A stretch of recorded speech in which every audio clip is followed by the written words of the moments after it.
তুই সুদ খাস, তুই দালালি করস, তোর ট্যাগ কি হালাল হইছে? তুই যে কুরবানি দিছস, আমি তো বেয়ালালি মাংস খাইতাম না। যা, 2 দিন পরে মইরা যামু, বেয়ালালি মাংস খাইয়া দুজকে যাই যেতাম না, বুঝস নাই?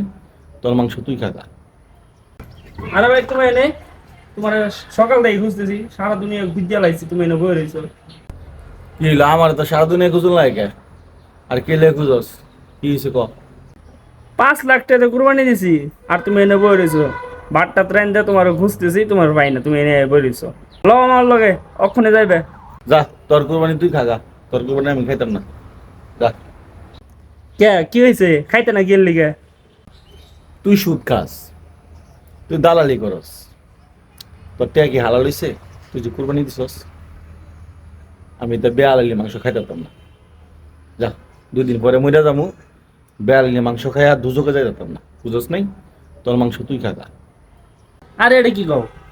আমি মাইসের উপকার করি, এটা কি সুদ খাও গা? মাইস এটা করবে কারা বললে আমি টাকা পয়সা দিয়া চালাই, এটা কি সুদ খাও গা? মাইসের উপকার করি আমি। হ, এটার সুদ খাওয়া কয় না।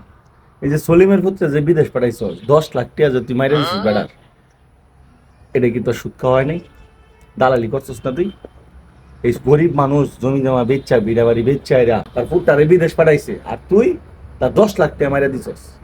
এটা কইরা তুই কুরবানি দিছস 5 লাখ টাকা দা, আর তুই কইতাছ যে এটা তোর হালাল হইছে না? সরেন, যা যা, দূরে যা, আমার সামনে যা। আরে যা হইছে সব আমার কারণে হইছে। বেটা আছে কোটি কোটি টাকার মালিক, খালি আমার লেগে হইছে। আমার সুদের ব্যবসা।